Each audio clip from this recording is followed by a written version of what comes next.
જય સ્વામિનારાયણ. વહાલા ભક્તો, આપણે અત્યારે નવા વિષય ઉપર નવું પ્રયાણ કરી રહ્યા છીએ. પ્રયાણ એ છે, દરરોજ માટે એક કથા આવશે જેનું નામ છે, ટોપિક છે વાત છે વડતાલની. આ ટોપિક ઉપર આપણે કથા કરશું. વાત છે વડતાલની. આ ટોપિક ઉપર, આ ટોપિકમાં પૂર્વ પ્રસંગો એવા છે કે એમાં અમદાવાદ કાલુપુર વિસ્તાર સ્વામિનારાયણ મંદિર એની પ્રતિષ્ઠા થશે. ત્યાર પછી આપણે મૂળ ટોપિક ઉપર આવશું, પણ છતાંય આમાં અંશ તો આવશે. વાત છે વડતાલની, એનો અંશ તો જે આવી જશે. સ્વામિનારાયણ ભગવાન આ ભૂમંડળમાં અનંતાનંત જીવોના કલ્યાણ માટે પ્રગટ થયા. એટલું જ નહીં, પણ અનંતાનંત જીવોના આત્યંતિક કલ્યાણ કરવા માટે પ્રગટ થયા.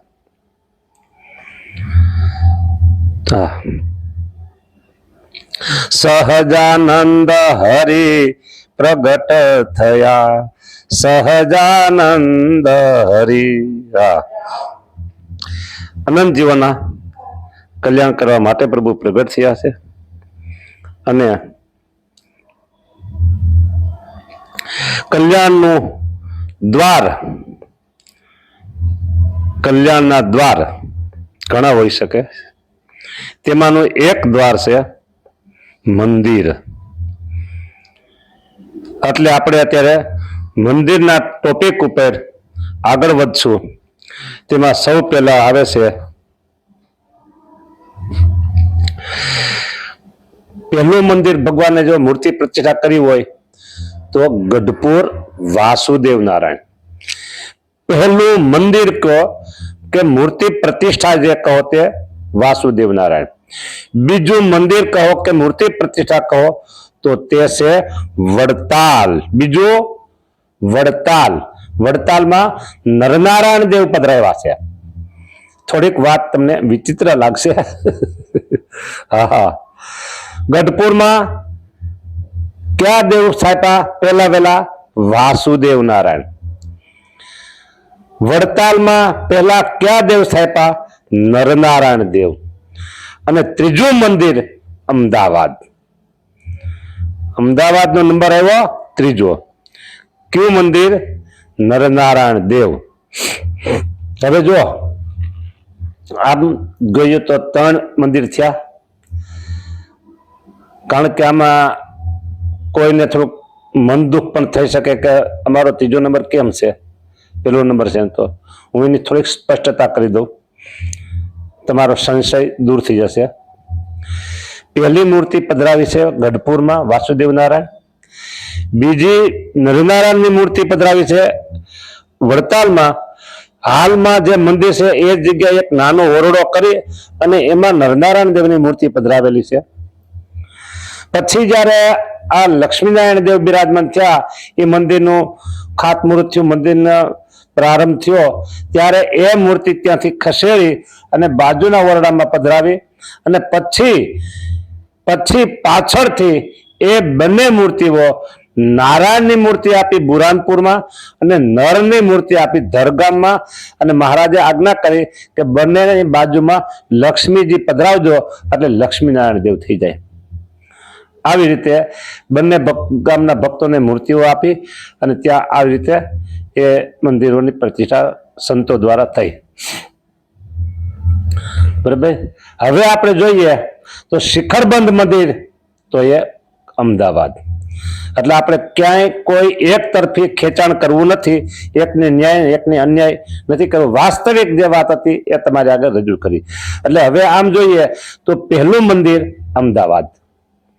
હા, નર નારાયણ સ્થાપિયા જય શ્રીપુરમાં ઘનશ્યામ. શ્રીપુર એટલે અમદાવાદ.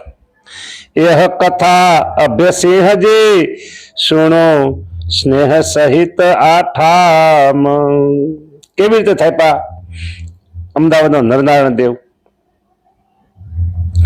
સમયો શ્રી હરિ નવમીનો, સમયો શ્રી હરિ નવમીનો, જુનાગઢ કરે જગદીશ. ત્યાંથી પછી ગઢપુર વિશે ગયા ઈશ્વરના પણ ઈશ. પછી જઈ વડતાલમાં આવ્યા. વડતાલ રૂડ મંદિર કરવા કામ. મંદિર કરવા કામ આજ્ઞા કરી હરિભક્ત ને ગઢપુર ગયા ઘનશ્યામ. હા બરાબર આવી ગયું નામ. વડતાલમાં રૂડું મંદિર કરવા કામ આજ્ઞા કરી હરિભક્તને ગઢપુર ગયા ઘનશ્યામ. જેઠી પૂનમે જળ જાતરા કૈરો ઉત્સવ શુભ કૈરો ઉત્સવ શુભ ઠાર. સત્સંગી ગુજરાતના આવ્યા દર્શન કરવા અપાર. જેઠી પૂનમે એટલે જેઠ પૂનમની પૂનમે જળ જાત્રાનો ઉત્સવ કર્યો ગઢપુરમાં. એ સમયે ગુજરાતના ભક્તો આવ્યા. ગુજરાત એટલે અમદાવાદ, અમદાવાદ એટલે શ્રીપુર. હા શ્રીપુરના સત્સંગીઓ એ તે જોડીને બોલિયા. શ્રીપુરમાં મંદિર ભલું કરો શિખર બંધ મુનિનાથ. અત્યારે આગલા બે મંદિર વાત કરી ને, કાલુપુર એટલે આપણે આમ ગઢપુર અને વડતાલ, એમાં શિખર બંધ નથી કર્યા ત્યારે, ખાલી કોરડામાં મૂર્તિઓ પધરાવી. હવે અહીંયા શું કે છે શ્રીપુર એટલે અમદાવાદના ભક્તો શું કે છે, શ્રીપુરમાં મંદિર ભલું કરો શિખર બંધ મુનિનાથ. શિખર બંધ મંદિર કરો મહારાજ, પધારો તમે દયાળુ, પધારો મહારાજ પધારો. દુલાપ સાહેબ છે ભલો એ રાખે છે તમ પર હેત મહારાજ. અંગ્રેજ ગવર્નર દુલાપ સાહેબ તમારી ઉપર ખૂબ હેત રાખે છે. કહે છે કે મંદિર શુભ કરો માટે પધારો સંત સમેત મહારાજ. મંદિર કરવાનો એનો પણ આગ્રહ છે, ભક્તોનો પણ આગ્રહ છે. તો આવી રીતે તમે મંદિર કરવા માટે ત્યાં પધારો. પછી શ્રી હરિએ પૂછ્યો સભા સદતણો અભિપ્રાય. નામ કહું હવે તેહના સ્નેહ સુણો અભે સ્નેહ. જો ખુદ સ્વામિનારાયણ ભગવાન સર્વોપરી ભગવાન છે, ના કોઈથી પડાય નહીં એમાં. હા સાચી ને, સર્વોપરી છે, સર્વ સત્તાધીશ છે, બરાબર, સર્વ હકુમત એમની પાસે છે. છતાંય ભગવાન આ લોકની રીતને અનુસર્યા. આ એક વ્યવહાર નીતિ શીખડાવે છે. આપણી પાસે સુપર પાવર હોય, સર્વ સત્તા હોય, બરાબર, કરી શકે એમ હોય, છતાંય તમે નાના માણસોનો અથવા તો જે આપણે આજુબાજુનું સર્કલ હોય એનો અભિપ્રાય માગો ત્યારે એ લોકોને કેટલો તમારા પ્રત્યે ઉત્સાહ વધે, ઉમંગ વધે, હરખ વધે, આનંદ વધે, પાર નહીં કોઈ વસ્તુનો. મહારાજે કીધું કે ભાઈ હવે મંદિર તમે કરવાનું કહેશો, વાત સાચી છે, દુલાપ સાહેબનો પણ આગ્રહ છે, એ વાત સાચી છે, પણ અહીંયા મારે આ બધા ભક્તોનો અભિપ્રાય લેવો જોઈએ, બરાબર. તો પેલા કોને પૂછ્યું? મુક્તાનંદ સ્વામીને પૂછ્યું, બ્રહ્માનંદ સ્વામીને, ગોપાળાનંદ સ્વામીને, નિત્યાનંદ સ્વામીને, એ આદિક સંતોને પૂછ્યું.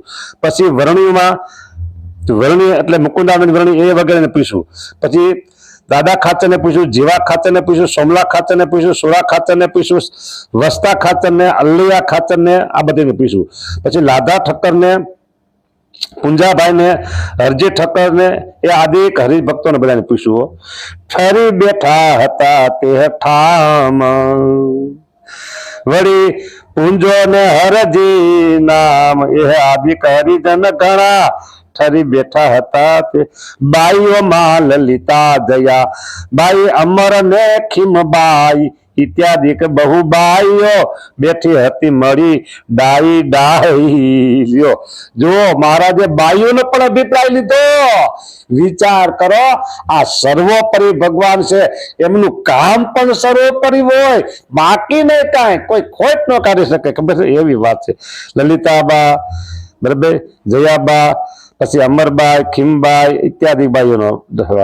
શ્રી હરિ બોલ્યા તે સમય સુણો સૌ મુજ ભક્ત સમાજ અંતરમાં અમે ધાર્યું કરવા એક ઉત્તમ કાજ. અમે આમાં ધનકી કેવું છે, એક ઉત્તમ કામ કરું છું કે ગઢપુરમાં પધરા આવ્યા. જો ઓલા પેલી વાત મેં કહી ને કે પેલા ગઢપુરમાં, પછી વડતાલમાં, પછી ત્રીજો આ નંબર, એટલે મેં મારી મન કલ્પનાથી નથી વાત કરી, સમજી લેજો. હવે શું આવ્યું, જો ગઢપુરમાં પધરા આવ્યા વાસુદેવ નારાયણ જેમ વળી જઈ વડતાલમાં થતા નર નારાયણ તેમ આવ્યું વડતાલનું નામ. બીજું પછી હવે શું ત્રીજું નામ, શ્રીપુરના સત્સંગીનો અતિ આગ્રહ છે એ રીત નર નારાયણ સ્થાપવા પ્રૌઢ મંદિર કરી ધરી પ્રીત. મોટું મંદિર નારાયણ હરિકૃષ્ણ અર્જુન તણુ નર નામ. વાહ પ્રભુ વાહ, તમે કેવી વાત કરી. નારાયણ હરિકૃષ્ણ હું કે અર્જુન તણુ નર નામ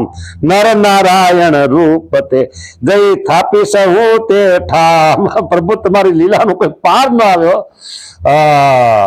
અભેદપણે તમે વાત કરી, અભેદપણે. વાહ પ્રભુ વાહ, તમારી કૃપા હો, વાહ. છે ભેદ છતાં વાત કરી અભેદ. છે ભેદ તો વાત કરી અભેદ. આ પ્રભુની મોટાઈ છે. તે મૂર્તિમાં હું રહી દઈશ દાસ અને દર્શન દાન તે થકી મારા વિજોગનું નહીં દુઃખ રહે તે થામ. રાય રૂડા અંગ્રેજની, હા રાયરૂડા અંગ્રેજની તહા, હા તહા ને પણ જહા આણ ફરે છે આજ. કૃષ્ણ પર જગ્યા કરી તેને મંદિર કરવા કાજ. અંગ્રેજ ગવર્નરે કૃષ્ણાર્પણ જમીન કરી, સૂર્ય ચંદ્ર તપે ત્યાં સુધી જાઓ, આટલી જગ્યા તમારી કે. સુણીને સહુ જન કહે ગુરુ ધાર્યું તમે મહારાજ નર નારાયણ થાપવા એ તો અતિ ઉત્તમ છે કાજ. પછી આનંદાનંદ ને કહે શ્રી હરિ શ્રી સ્નેહથી શ્યામ શિખર બંધ સોહામણું કરો શ્રીપુરમાં જઈ ધામ. આનંદાનંદ સ્વામીને મહારાજ આજ્ઞા કરી તમે શ્રીપુર જાઓ અને ત્યાં સરસ મજાનું સુંદર મંદિર કરજો. નારાયણજી સુતારને કહી ચારું રચાવ્યું ચિત્ર આપ્યું. આનંદાનંદને કહ્યું આવું જ કરજો વિચિત્ર. તરત ચિત્ર પણ દોરી દીધું. પ્લાન નકશો કરી દીધો. પ્લાન તો નહીં, પ્લાન. હા, બોલવામાં ભૂલ પડી જાય. આનંદાનંદ સ્વામી બોલ્યા ઘણું ખર્ચ થશે પ્રભુ, આમાં તો રાજુ ખર્ચે શું કરવું, કહો જી ક્યાં થકી લાવવા દિનબંધુ એટલા દામ એવું સોણી અવિનાશી. એક ટીપ કરાવી તે ઠાર ભક્તજનો એ ત્યાં ભૈરા થયા ₹8,000. હુંડી કરાવીને હાથમાં આપી આનંદાનંદ ને કૃષ્ણ કહે ધન અધિક ની તમે ચિંતા ન ધરશો તે. તમે ચિંતા શું કરો છો, તમે જાઓ, તમે બસ ₹8,000 લઈ જાઓ, બાકી ભલે ગમે જોઈએ, તમે ચિંતા કરતા નહીં. રૂપિયાની શું ચિંતા કરો છો હવે તમે. હરિજન અમદાવાદના લાલદાસ ને હીરાચંદ કુબેર સિંહ ને ભટ્ટ નથુ દામોદર આદિક જન વૃંદ તે સહુ કરશે સહાયતા માટે તમે સીધાવો તત્ર જાઓ. આ બધા સહાય કરશે, તમે જલ્દી તમે જાઓ, કરો. આનંદાનંદ ઉઠીને પ્રભુ પદ નમાવ્યું, શીશ કર જોડી પ્રભુને કહ્યું આપ આજ્ઞા પ્રમાણે કરીશ. જાઓ, હું તમારી આજ્ઞા પ્રમાણે કરીશ. બરાબર, આશીર્વાદ તમે આપી દો કે આ પ્રમાણે આનંદાનંદ સ્વામી વિદાય થયા. ગયા ભોજન કરવા કાજ. પ્રભુ પછી પોતે જમી મુનિને કહ્યું તમે આવો જમો મુનિરાજ, મારા ભેગા જમો. જેમાં આનંદાનંદજી પ્રભુ તણી પ્રસાદી તે પ્રભુએ ભટ્ટમયા રામને કહ્યું અંતરે ધરી હતી સ્નેહ જવાનું મુહૂર્ત જોઈ આપો. પ્રભુએ પાછી લીલા કરી. પ્રભુની લીલાને કોઈ પાર ન પામે. હા, મુહૂર્ત એટલે ચોઘડિયું 1.5 કલાકનું હોય. મયારામ ભટ્ટ ચોકડી જોઈ દઈએ કે આ 1.5 કલાકનું છે ને તૈયાર થતા તૈયાર કરતા સમય વહી જાય, ચોકડી જોઈ ગયું, આ બધા પૂરી થઈ ગઈ ચોકડીની. તો પછી અરે ભલે કાંઈ વાંધો નહીં, જો નિષ્કુળાનંદ સિંહ આપણા પક્ષમાં છે. નિષ્કુળાનંદ સ્વામી કે સુણી બોલ્યા નિષ્કુળાનંદ જવાનું મુહૂર્ત જોઈ દ્યો, જવાનું મુહૂર્ત જોઈ દ્યો, સુણી બોલ્યા નિષ્કુળાનંદ આપણની આજ્ઞા એ જ છે, શુભ મુહૂર્ત અતિ સુખકંદ. મહારાજ તમારી આજ્ઞા એ જ શુભ મુહૂર્ત છે, તમે અમને ભૂલા ક્યાં પાડો છો? કે અહીંયા બોલ્યા હતા પ્રભુ ક્યાં? ખોખરા ગામમાં, એટલે આજે ભૂપગઢ ગામ સરદારની બાજુમાં લઈને સ્વામિનારાયણ નામ તમારે કરવા કામ તમામ બરામ. સમજ્યા ને? ચોઘડી તમે કાળ ચોઘડી એમ સ્વામિનારાયણ નામ લે, કાળ ચોઘડીમાં તમે તમારું સારામાં સારું કામ હોય કરજો, અમારી ગેરંટી છે. સફળ થશો. હા, કાળ ચોઘડીમાં કરજો, અમારી ગેરંટી છે. જાઓ, બરાબર. સ્વામિનારાયણ પાવર ત્યાં બોલાય છે, સ્વામિનારાયણ પોતે બોલતા હોય એમ છે, હું નથી બોલતો. બસ આપણે તો ભગવાન તો ગમે તે કરે, બરાબર. નિષ્કુળાનંદ સ્વામી કે મારે તમારી આજ્ઞા એ જ ચોઘડ્યું છે, જવા દો બધું. હવે અહીંથી હવે અહીં આપણે કથાને અટકાવીએ છીએ. આપણે આ કથા પૂરી થઈ જાય એટલે પછી વડતાલની આવશે. એટલે આજનો પહેલી કથા, પહેલો ટોપિક છે. ટોપિક એક જ રહેશે, વાત છે વડતાલની.